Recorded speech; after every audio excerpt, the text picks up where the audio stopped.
p.m. we bring you developing news. And the stories behind the headlines. This is Storycon and Patrick Paez. I'm Ed Lingao, and some stories we're watching this Monday, July 29.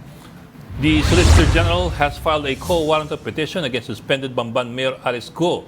It challenges Go's eligibility to hold office, citing her status as a Chinese national and allegations of serious dishonesty. The embattled mayor is facing investigations on her alleged connection to Philippine offshore gaming operators, or POGOs. VP Sara Duterte calls out PNP Chief General Romel Marbil, that's for allegedly misleading the public about her security detail. In an open letter, Duterte described the situation as a, and we quote, clear case of political harassment. The PNP has recently pulled out 75 policemen assigned to the VP, supposedly to increase personnel on the ground. And 19.2 million students have enrolled nationwide for school year 2024 to 2025. But over 800 schools in the country have suspended the opening of their classes due to the impact of Typhoon Karina and the southwest monsoon or habagat. Joining us today, Ana Marie Pamintuan, Editor-in-Chief of the Philippine Star, and Storycon's resident political pundit, Ronald Llamas. Before Happy anything, Monday. Before anything, Ami, happy anniversary to the Philippine Star. Thank you, thank you. Happy anniversary. Thank you. Hindi Ilang ko kayo taon na, makapadala Ami? ng pagkain, pero marami dito. Sorry ha. Ay, Hindi, padala mo lang sa... Pwede naman dito. Padala mo lang sa... sa chat. Pwede naman ipadala. Sa Maya. Padala mo sa Maya na lang. Ayun, muntik iba mabanggit ko. No, but Ami, how many years? How many years na? 38. 38 years, okay? Since 86. Right. And Ami, I understand, since 86, nandiyan ka na. Yes, original. Hindi na lang kami siguro mga... Oo. And I think, Ami, no, your first beat, was it really Malacanang when you joined the Philippine Star, or Justice. Justice muna? One year lang sa Justice, and then I moved to Malacanang na. Yes. Cory years. Aquinos, Malacanang. Cory Aquino Yes, years. oo. Nagabot kayo, Ed, ano? Nagabot sila ni Ed Lingao Yes. sa Malacanang. oo. Si Ami, pillar ng Philippine Star yan. Oo. Pilar haligi ng Malacanang press corps. Yan, oo. Yung mga daga sa port area, may apo sa tuhod Oo na. nga eh. Dinang! Dinang! So, hindi nakasabay ni Ami si Mog sa police beat. Ay, hindi. Iba. Si Mog sa Nagkasama journal yata eh. kami sa mga rally noon. Before the move to nagkasama yata kami. Nag-cover na yata kami magkasama din sa police. Nag-cover din ako briefly ng DND yata. Nagkita yata kami ron. Yun. Pre-1986. Oh, Marcos pa nun, di ba? Ayun. Hindi naman pwedeng hindi mo oo. makita si Mog sa DND. Sa laki ni Mog, sige lang yun.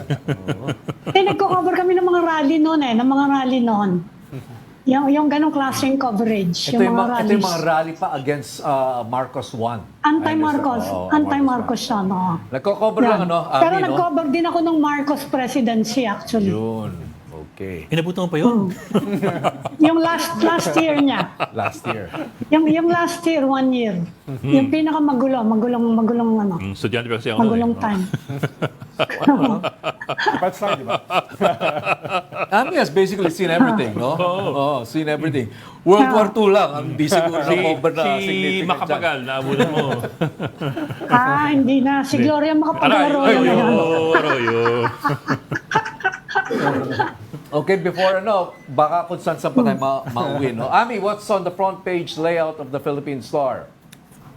Dagdagan ko lang yung mga binanggit nyo na yung kay Alice Go na finailan siya ng co-warrant to.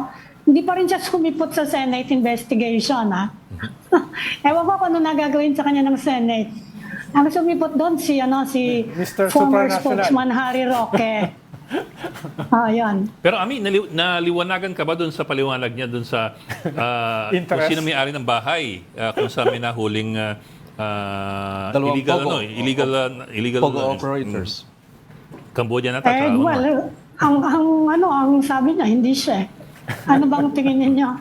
Well, medyo may paghihimay. That's why we also need to get qualification here. Sabi kasi niya, meron pa siyang interest dun sa korporasyon na nagmamay-ari ng bahay na yun. Kung gano'n kalaking interest, hindi malinaw sa akin. Hindi ko lang alam kung malinaw sa inyo. Sabi lang niya, yung asawa niya nag-divest. doon Okay. sa korporasyon. So that house is owned by a corporation. Yes. Yun yung sinasabi niya na part owner siya. Di ba ganun din yun?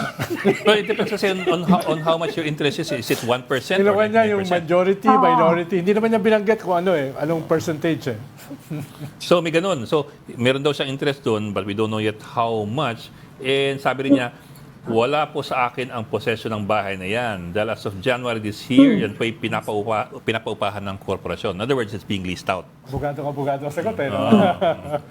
But but if you connect the dots, Bok, kasi this is not just one incident. I mean, we're not making The any previous- judgment here, but there are previous also things that are being connected to him. Number one, it all started dun sa nakita yung mga dokumento niya dun sa Was it Porac sa o Porac? POGO sa Porac. That's one. Na mukhang tumutuloy si Mr. Supranational. Okay. na And staff there were niya. nakita din doon yung dating staffer niya. Doon tumutuloy, doon tumitira sa POGO sa Bamban Tarlac, Tapos yung statement ni Altenco. Altenco, nung una hindi siya binabanggit. Hindi siya binabanggit. Sinasabi lang na merong former cabinet secretary na naglalabi. That's the third, no? And then, well, Not our phrase, ha? That's okay. the phrase that they used. Yes. Chairman Tenko confirmed eventually that it Yes, was yes. former press secretary Harry Roque that he was mentioning na connected dun sa POGO sa Porac. The fourth, I think, would be yung submissions ng operator ng Porac POGO in which the documents claim that Mr. Harry Roque is A lawyer. is the legal department head. At merong Or the organization. may nakuhang organizational chart Yes, the dun organizational sa, chart. dun sa With POGO his Hub name. na nandun yung kasama sa structure si Harry Roque. Of course, he is denying. Mr. Harry Roque is denying that Not he is a exactly. lawyer. Pinaliwanag lang niya dun sa TED Pylon nyo dito. Pinaliwanag niya yung gray area Okay. na Lots of siya ay lawyer nung yung POGO ay legal pa. Nung hindi Whirlwind. na siya legal, hindi na siya abogado. Lawyer siya ng Whirlwind. The Whirlwind Company. Saka sabi niya, namang malay daw niya kung sinama siya doon sa organizational chart. Hindi naman daw nagpaalam sa kanya. Yun ang explanation niya. Technically, tama nga naman yun. At saka Pag yung naging meeting chart. sa PAGCOR ay kasama lang siya. Na hindi naman siya But he abogado. did admit, and I think Mr. Tenko also admitted that he tried to put in a word, Facilitate. Yes. facilitate the Hindi approval. labi, nagkumambyo si Altenco Binawi yung hindi na ginamit yung salitang lobbying kasi merong may unethical connotation. Saka may legal pa niya eh. Not even unethical but it could be May criminal. may legal Doon pa sa niya. code of conduct yun Okay. Bawal yun. So bumuelta yung statement So ang ginagamit, tumulong siya dun sa kliyente. Anong English nun, Ami? Hindi kasi kapag nag-lobby ka, facilitate, assist. Parang pixel sa LTO. Hindi kasi hindi siya Hindi rin nagpilit. legal yun eh. Oo. Dating doon, Hindi rin legal official Yan yun. ang explanation niya na hindi siya nagpilit. So Yes, I guess yes. merong mga legal nuances siyang lobbying Right. dahil nga meron siyang criminal connotation and unethical. Merong ibig sabihin yung lobbying. Ayaw niya yung salitang lobbying. Which actually Mr. Tenko did not choose anymore. Kaya tiniretin Ayan. kayo ni Harry na pag nagkamali kayo ng isinulat tungkol sa Lahat ng isang katerbang mga 14 yata yung niya. So we have Media all this organization. connections, okay? Yes. Dots connecting Mr. Harry Roque. Not to insinuate anything, not we're to just insinuate. relating It's just circumstances. There's just one too many circumstances that seem to draw some line or connection between Mr. Harry Roque and POGO operations in Ang this country. naalala ko kanina sa hearing, Patrick, yung parang interview niya nga dito kay Ted Pylon, na ang daming layers na ito ay ako, ito ay hindi ako, ito ay hindi. Kanina ganun din eh, sa hearing. No, na lease, Pero sinasabi din niya ng ibang lawyers kahit si Ferdinand Topacio. Naku, Yung isa pa. halimbawa yung case nila, Digamo, na merong mga certain aspects ng kaso.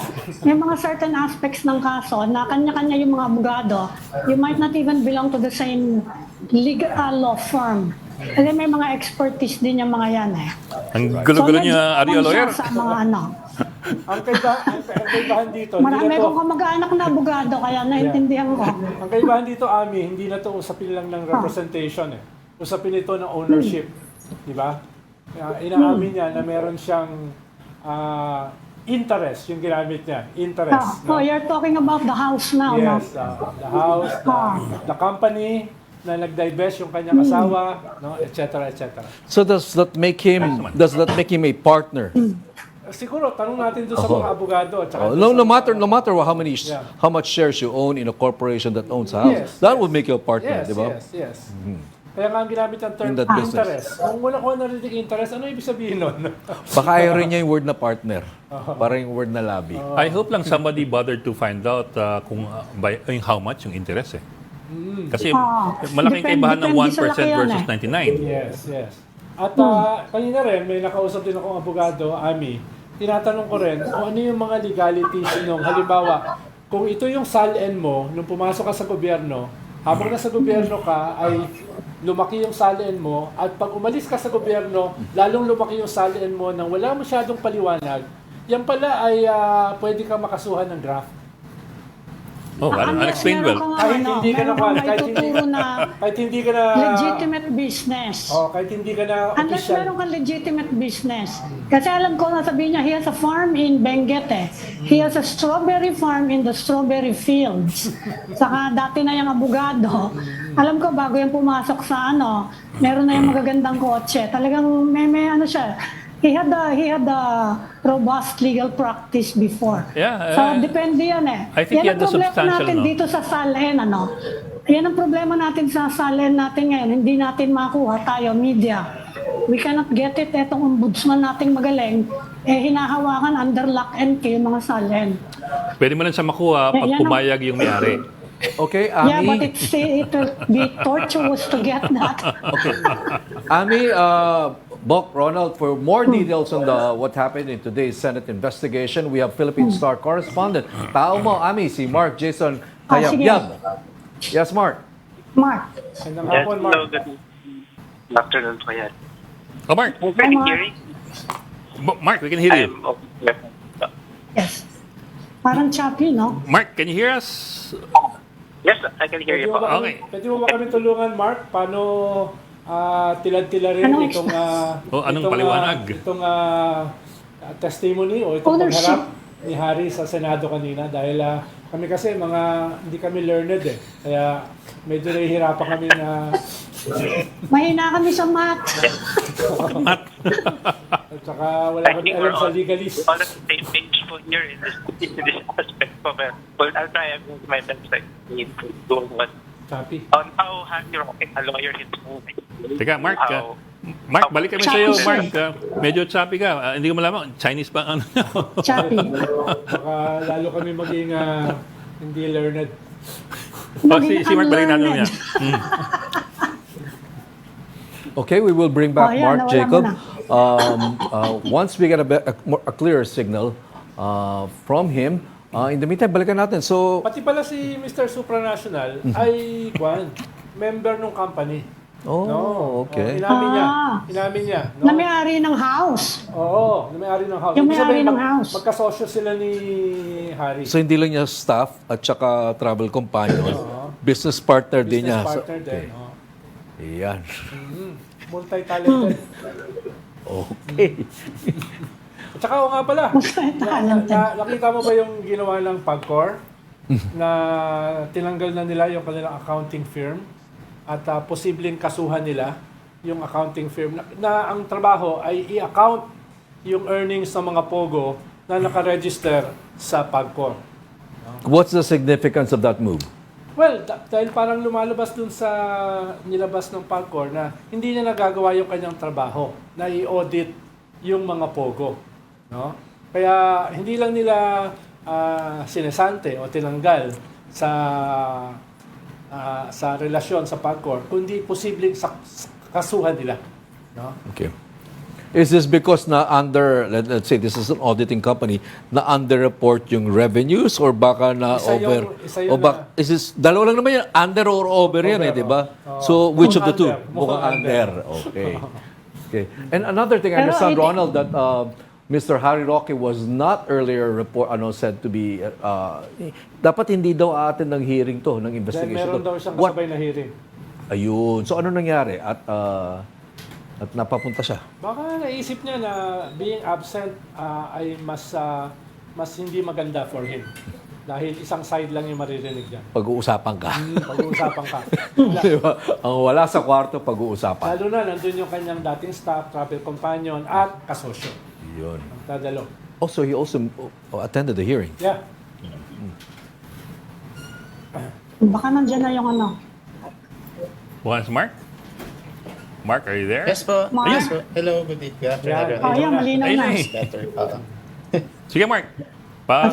Paliwanag naman, kasi medyo nagugulong kami dun sa ano talaga yung sinabi ni Harry, Tony Harry Roque. Yes, so at least nabulabog po ata lahat dito sa Senate after the day before nagkaroon po ng balita na apparently there was a house raided in Baguio that was reportedly owned by Harry Roque, and news reports just quoted yung residents saying na who have been long time Baguio residents saying na bahay nga daw po ni Harry Roque yon.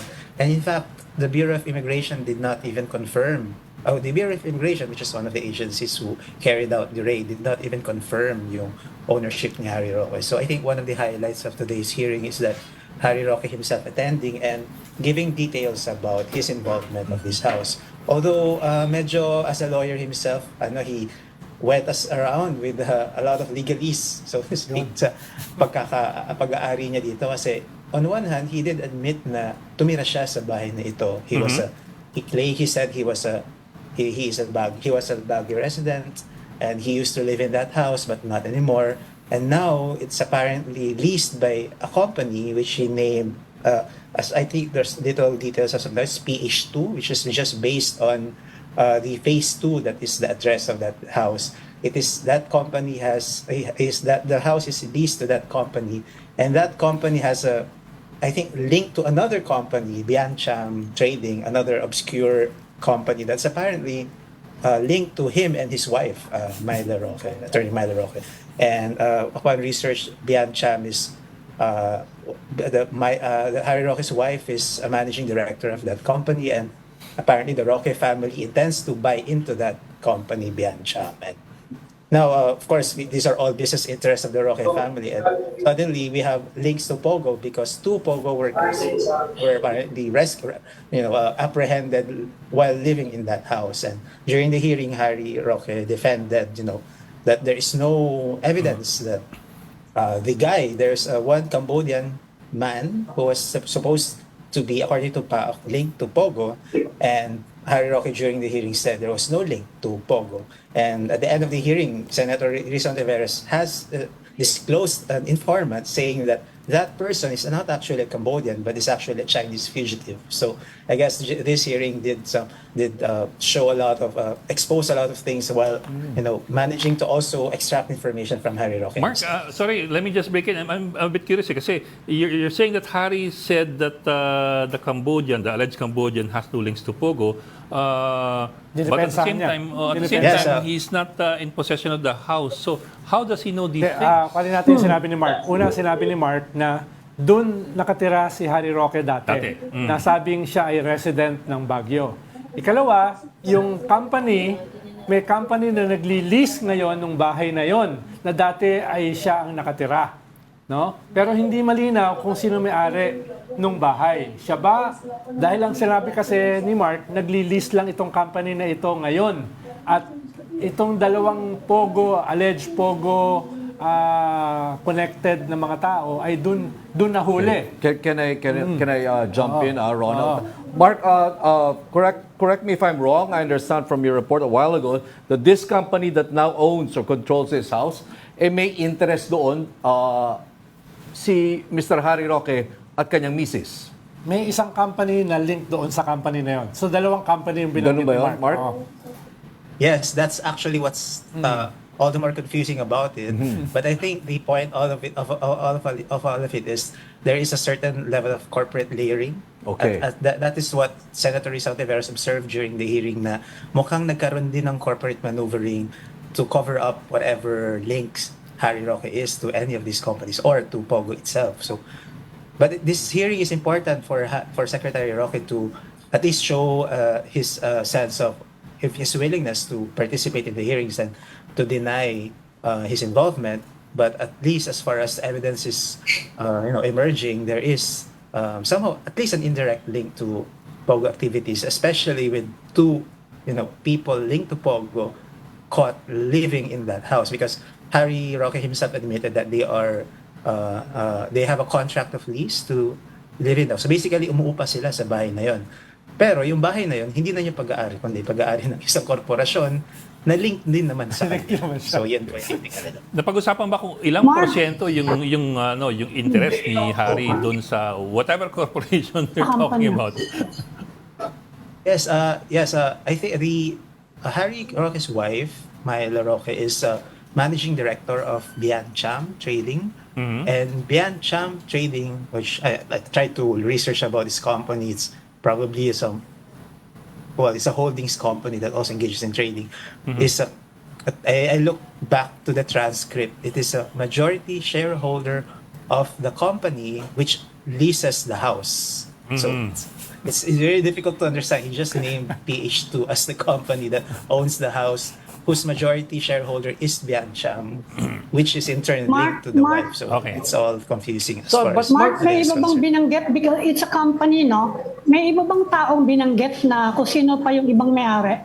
It's a company, eh. Sino pa ibang may-ari niyan?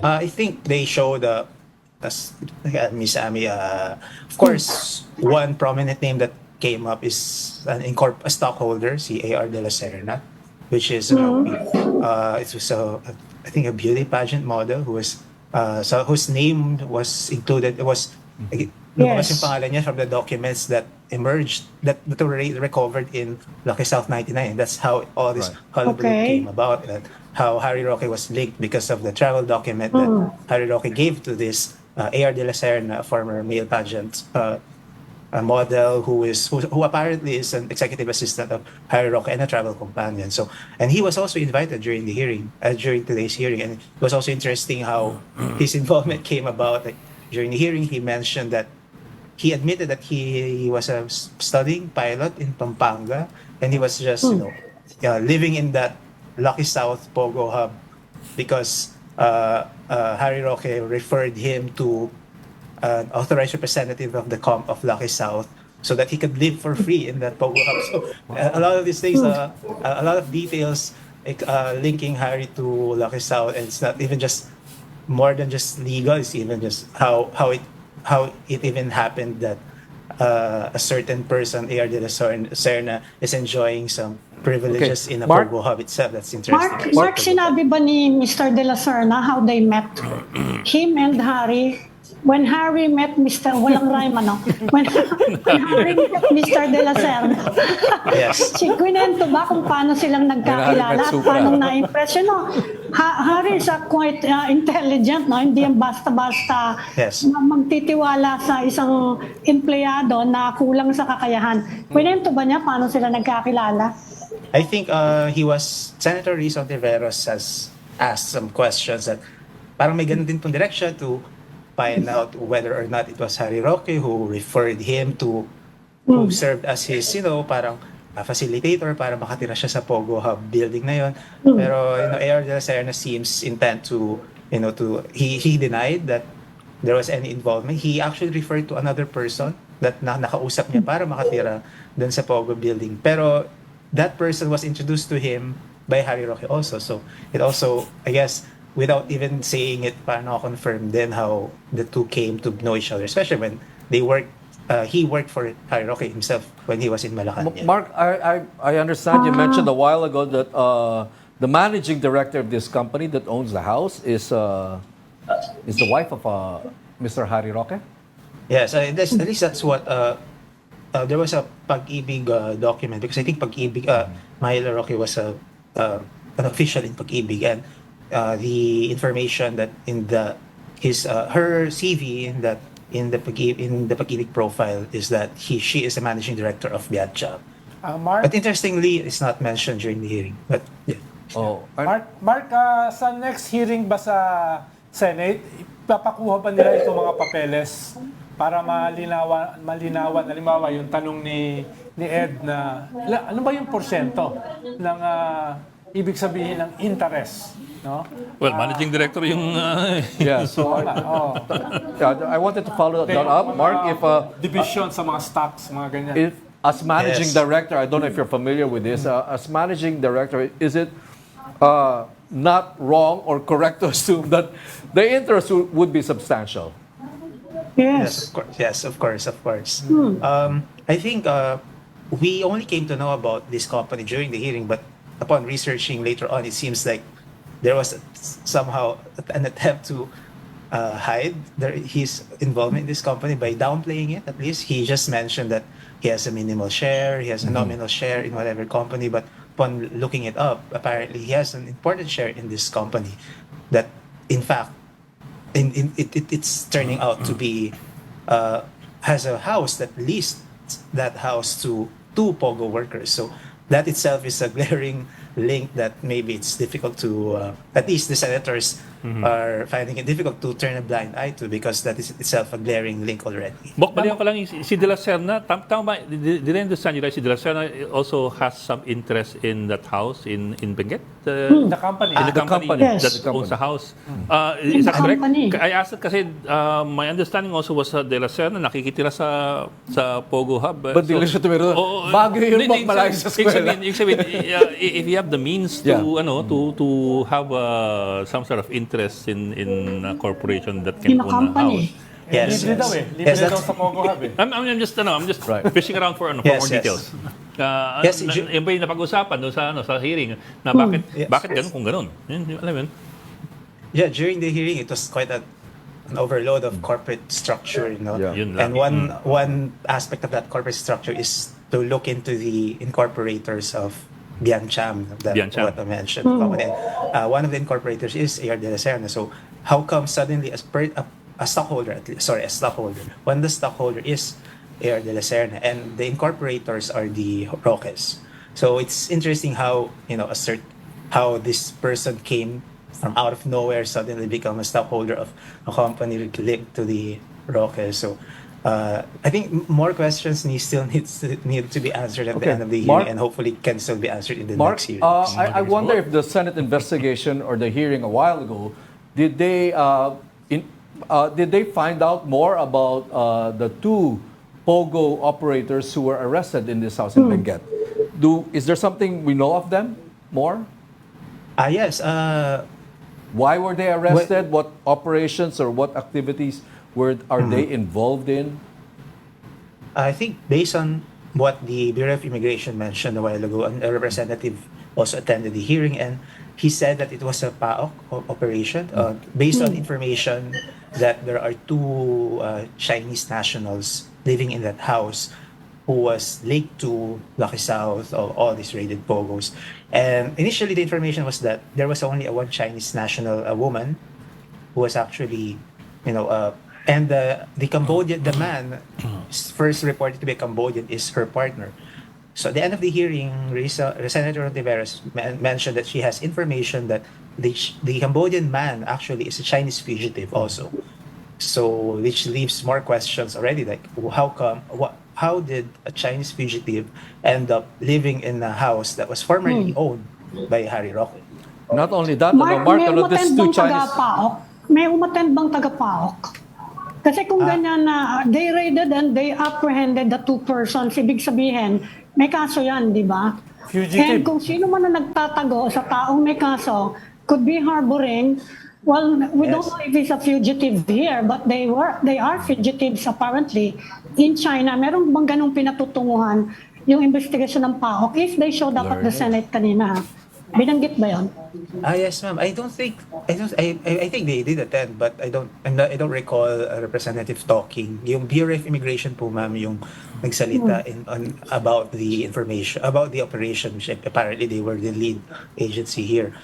But probably that's something that the next series would be interesting to look at, as because the hearing really focused on how the corporate layering, corporate structure worked, about how all these corporations are actually working behind at the backdrop of illegal POGO operations. Mark, paano dinepensahan ni Harry yung dalawang fugitive? Sabi mo kasi kanina, Yes. sinabi ni Harry na hindi naman sila Wala raw link sa POGO. Wala namang link sa POGO. Paano niya sinabi yun? And in what capacity? Yes. Oh. Yes, interesting because he did take that opportunity to. So of course you would expect of the former secretary to defend himself, but he did find the time to also give details of how come these two foreign nationals end up living in that house. He mentioned that there was a contract of contract of lease, typical of siguro yung tao na umuupa sa isang bahay, but it was not a contract that he had between him and these two, but it's a contract between the two foreign nationals and the corporation which leased the house. So that's, I guess, one way Which of is part of a trying corporation to that he keep owns, this or distance that he away has from the interest in. issue. And the guy, he mentioned that there was a man. He said that he apparently has information that his words, he described the guy as a digital nomad, someone who works in cryptocurrency. I forgot the term that he mentioned, something about a guy, but basically parang digital nomad na nasa bahay lang, remote work lang. Who apparently he claims to be working in cryptocurrency, but apparently Senator Rizal Tiveros has information that that person is actually a Chinese fugitive. Did who has Senator defrauded Ontiveros persons in mention, China. Mark, did Senator Ontiveros mention what source is she in Yes. possession of in claiming or in saying that this Chinese national, this foreigner, is a fugitive? Yes, she did mention. I think she was protecting her source. She said she has a Chinese informant. So I guess senators have access to a lot of informants, and one of that is that she mentioned that as a Chinese informant. She actually said this in her closing statements. So it's not something that was discussed during the hearing, but Okay. parang pasabog, parang to conclude the hearing, that actually what Secretary Roque is saying is the fact that she's defending the two is already something to be suspicious about, because apparently they have criminal records abroad. Oh, there's another interesting thing about happened during the hearing is that medyo nagkataasan ng boses si Harry Roque and Senator Rizal Tiveros na muntik na ma-cite in contempt si Harry Roque because he was talking over Senator Ontiveros during her questioning, na medyo I guess the strong personality of the secretary somehow got into the nerves of some senators, and Senator Win Gatchalian even threatened to cite him in contempt if he's going to continue with his manner of answering to the senator's questions. Okay, thank you for joining the Storycon. Philippine Star correspondent Mark Jason Kayabyab. Salamat, Mark. Thank you, Sir. Mark. Thank you, Mark. Thank you, ma'am. Commodore. Magandang hapon po sa inyo, Sir Ed. At magandang hapon din po sa taga-subaybay nyo. Yes, sir. Kasama si Patrick, tsaka si Tito Ronald Llamas at si Ami Pamintuan ng Philippine Star. Magandang hapon, Commodore. Hi, Commodore. Sir. Hello po, sir. Hello po, ma'am. Yes, sir. Sir, konting linaw lang dun sa yung nangyaring huling Roque mission, nagkakaiba ng ng naratibo yung DFA natin tsaka yung MFA ng China kung ano talaga yung nangyari dun sa Roque na yun. Ang sabi rin ng China, nagpaalam pa tayo, we notified them about Roque, and they also monitored our Roque. So, ano ho yung totoo doon? Did we have to notify them? Well, sa totoo lang, Sir Ed, no? I support yung statement ng Department of Foreign Affairs Yes, sir. and the National Task Force West Philippine Sea, kung saan the Armed Forces of the Philippines together with the Philippine Coast Guard did not ask any permission from the Chinese government sa ginawa nating resupply. Yes, sir. We also didn't authorize the Chinese maritime forces na mag-board ng ating mga barko. No? Hindi totoo ang sinabi ng Ministry of Foreign Affairs ng People's Republic of China. Ang ipinahayag ng DFA at yung totoong nangyari noong nakaraang Sabado. Sir, just to qualify, sir, kasi yung sa iba kasi tao, may paghihimayan eh. Iba yung humingi ng paalam, iba yung nag-notify lamang. Kasi yung humingi ng paalam, hihingi ka ng permission eh. Pero did we have to notify China, for example, with our schedule for the Roque? If it's okay to reveal that.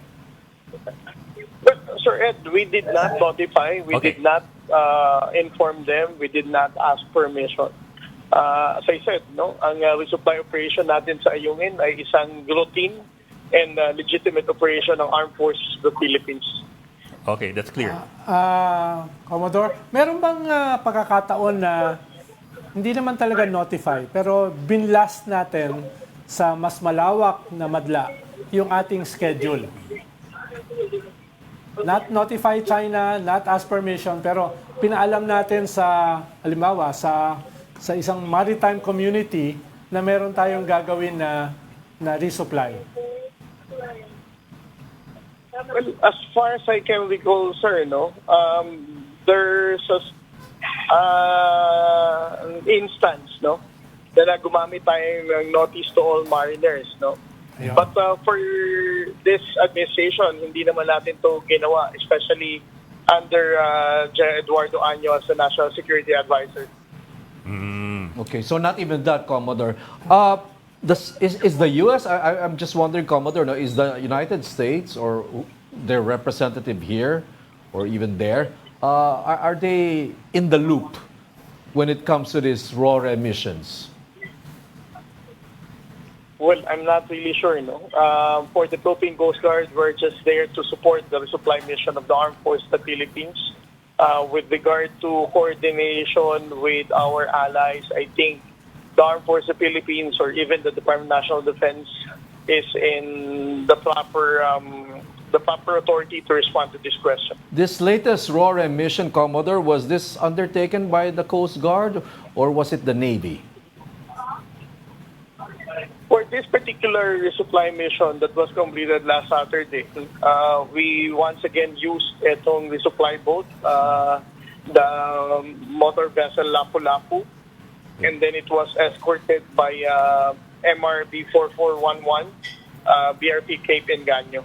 Okay, I wonder, Commodore, if you're in a position to disclose what was in the cargo, what was in the supply boat to the BRP Sierra Madre. I understand that China has been explicit about none of these RORE missions carrying large amounts of construction materials to the BRP Sierra Madre.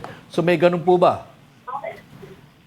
Well, again, the stand of the National Task Force West Philippine Sea, wala tayong dahilan para ipaalam pa sa kanila kung anong laman natin na ikakarga natin sa resupply operation, whether these are construction materials or food or essential provision. It doesn't really matter.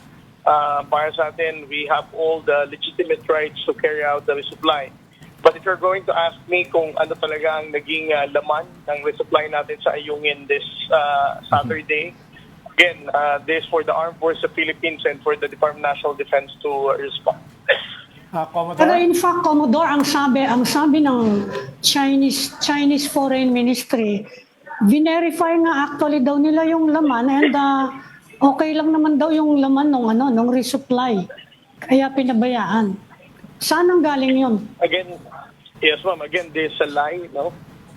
With the videos that we presented yesterday, nakita naman natin kung gaano kalayo ang Chinese Coast Guard sa dinaanan ng Coast Guard vessel and resupply boat, no?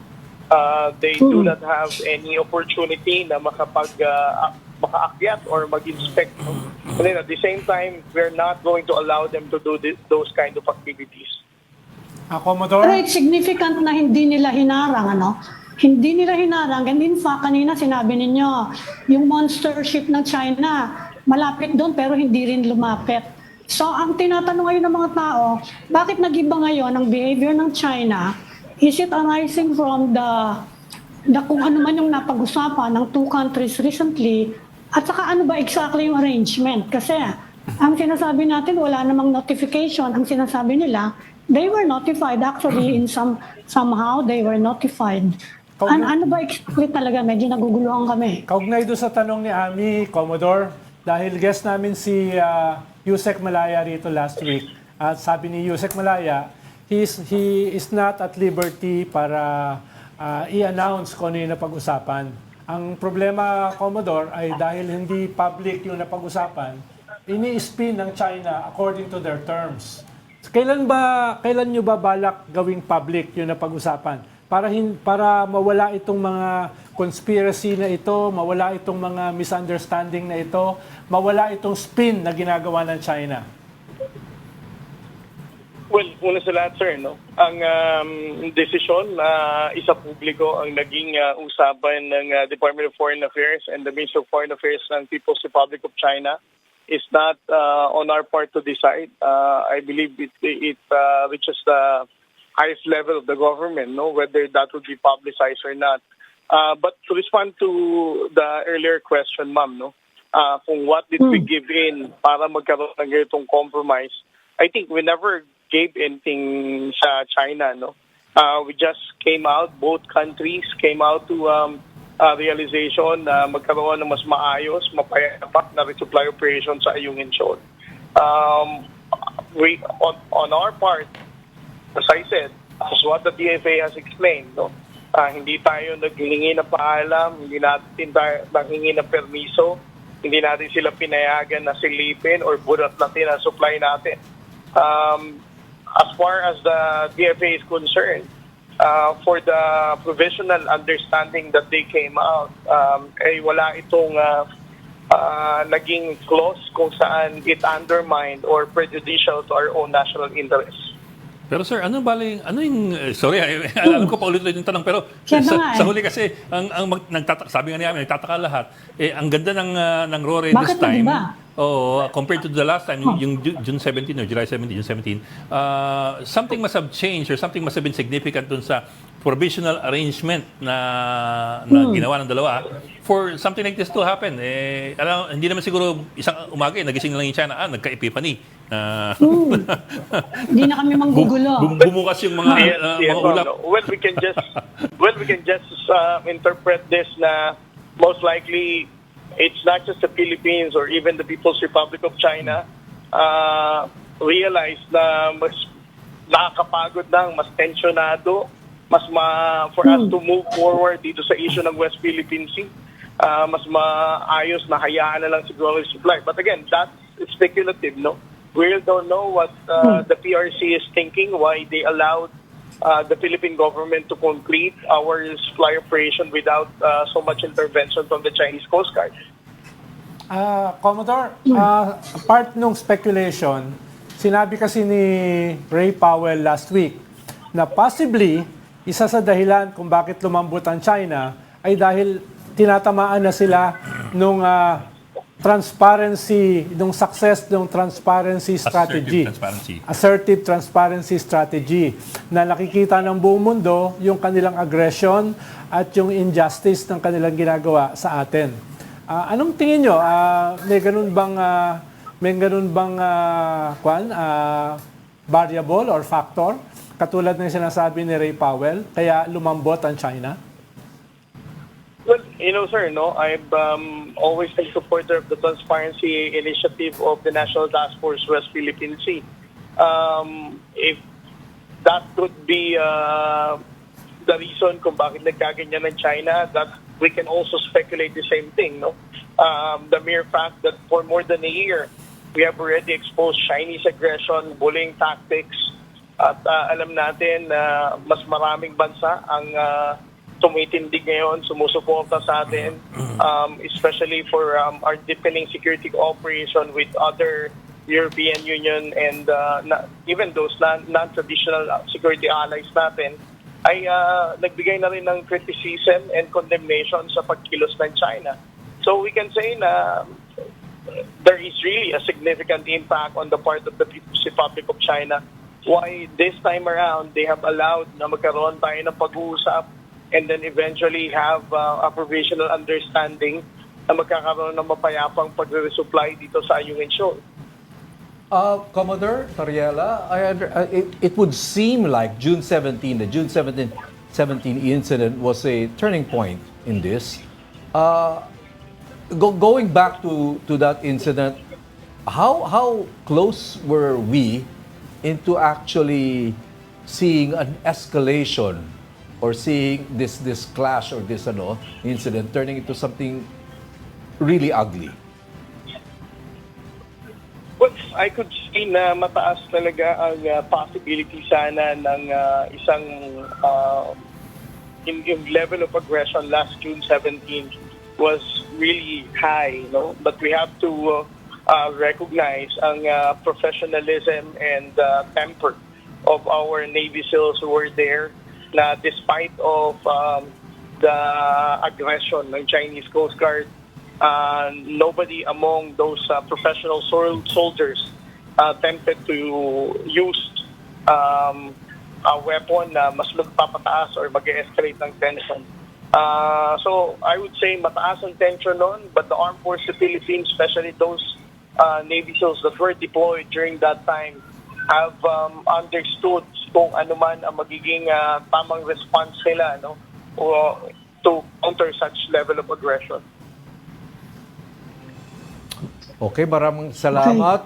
Commodore J. Tariela, spokesman of the West Philippine Sea Task Force. Maraming- Thank you, sir. Maraming salamat, Ingat po. Commodore. Thank you, Maraming Commodore. salamat. Thank you po, ma'am.